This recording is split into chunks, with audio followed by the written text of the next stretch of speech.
So your hospitality and your sense of inclusiveness is really, really appreciated.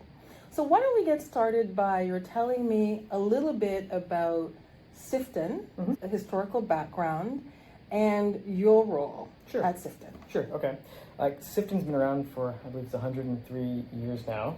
Wow. So got started with single family homes. We actually walked by the wall earlier, but Sifton has had a pretty long and proud history of innovation. We've done things like solar water preheat on a single family residence back in the 70s. Yes. I think some of the first subdivision neighborhoods in London, maybe the area, were done way back when. So that'd be Oak Ridge, and I think the other one is just off of Riverside.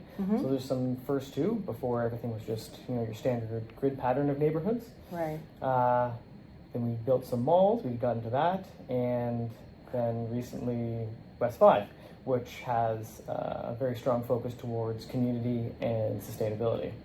Wow. So since the 70s, well 103 years, but then the sustainable piece. What do you think makes Sifton different than other developers and builders? I think one that's just on face value, it's very apparent, is that Sifton doesn't only just develop and then sell and have someone else manage, but Sifton develops, owns, and self-manages. So I don't think there are a lot of contemporaries that do all that the same. And then I know Sifton has a very, very, very strong focus towards customer service. Right. It is a cornerstone, a hallmark of ours, and as part of my role, I do a lot of problem solving and troubleshooting, and I will go and meet with residents who have issues with their suites. Right. And we're going through those problems, we're trying to solve them from them, but never once are they ever irate or upset or vindictive towards Sifton. They will always say, thank you for looking at this, and I don't want to live anywhere else.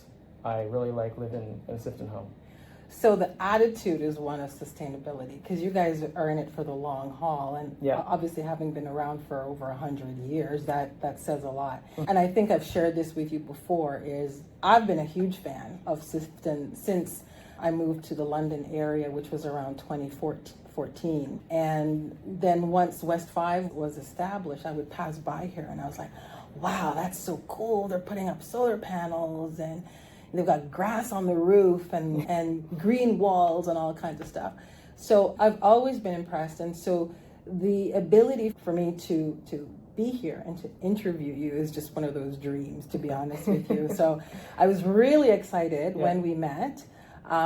Just for the audience, I met Nick at a PMI meeting a couple of months ago, and we were at the same table, and so I think it was fate that serendipitous. Yes, absolutely. So it's been great back and forth, and I think the sense of the inclusivity has been really important.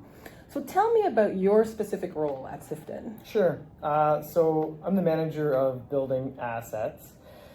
So I basically look at the entire portfolio that Sifton has.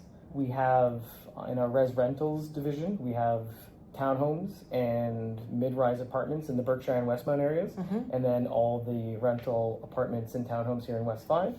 And then with our commercial properties division, we have our retail and office towers downtown London, and then there are some components here within West 5 that are commercially driven, like the head office here, 1305, and then some of the bases, the apartment buildings where we have retail opportunities. Okay.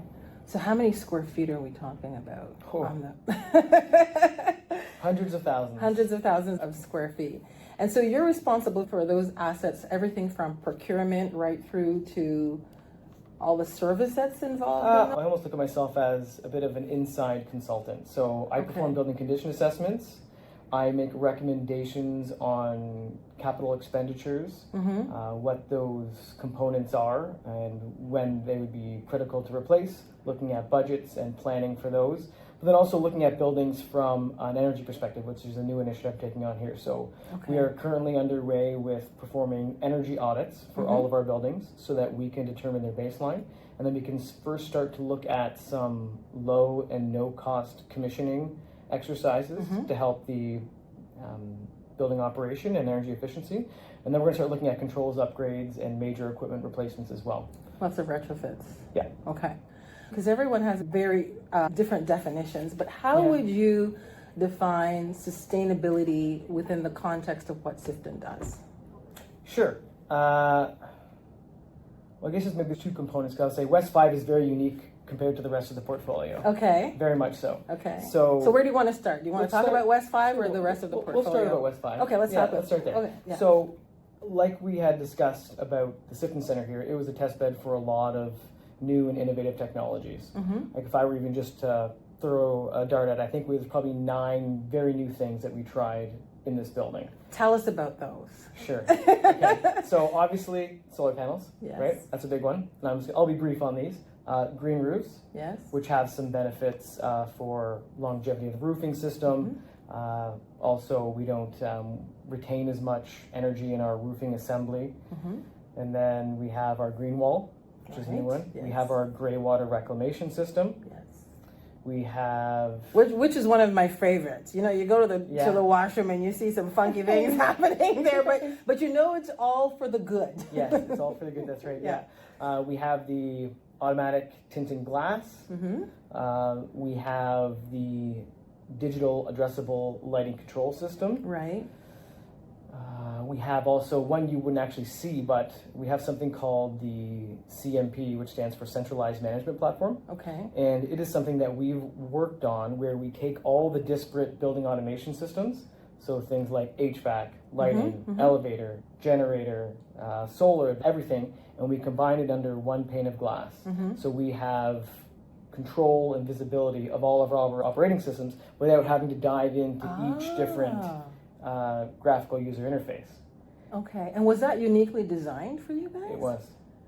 And so now we've propagated that to all of our buildings so that regardless of where you are, what your experience level is, what your roles and responsibility are, it always looks the same. It has the same look and feel. So it's a dashboard, basically. Yeah. It's a dashboard, like a cross-section, and you can look at everything simultaneously. But of course, you have to have the expertise to be able to understand what you're looking at. So now what we've done is we've made it as user-friendly as possible so that we can lower the barrier to entry on okay, cool. engaging with it. And HVAC, we haven't gotten there yet. Yeah. HVAC, right. Yes. Air source VRF.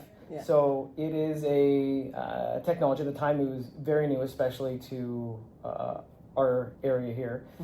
So it uses outdoor condensers like we would see in our single-family detached homes, except that it uses fan coil units in a bunch of different areas with branch control units, and what they can do is provide simultaneous heating and cooling to various parts of the building based on demand. Right. So if someone on the south end is really hot because the sun is there, they're calling for cooling, but maybe we have a server room or something else and it's calling for something different, then we can actually provide heating and cooling from the same system to those various spaces.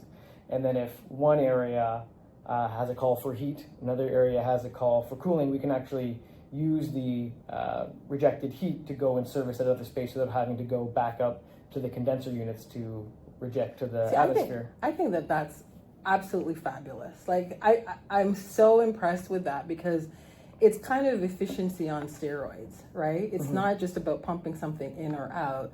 It's looking at where it's needed the most or not needed and making those adjustments. So are you guys using AI for that at all? Not yet, but soon. Okay. That's on my runway. Okay. Yeah. So that's about West 5. So tell me about the rest of the portfolio now that you talk about the differences. Yes. So in the rest of the portfolio, because the cornerstones, I feel like our customer service is that we are looking to ensure that our tenants and residents are as comfortable and satisfied as possible. So we're trying to provide them with a sustainable means of living that isn't, let's say, overly intrusive into their lifestyle and how they want to live. But we are now, because we've done these things at West 5, we now have data and we have metrics to say, hey, we've done this here. Right. There's some rebate incentives out there. We can look at this holistically from a full building perspective and say, does it make sense to, let's say, reclad this building?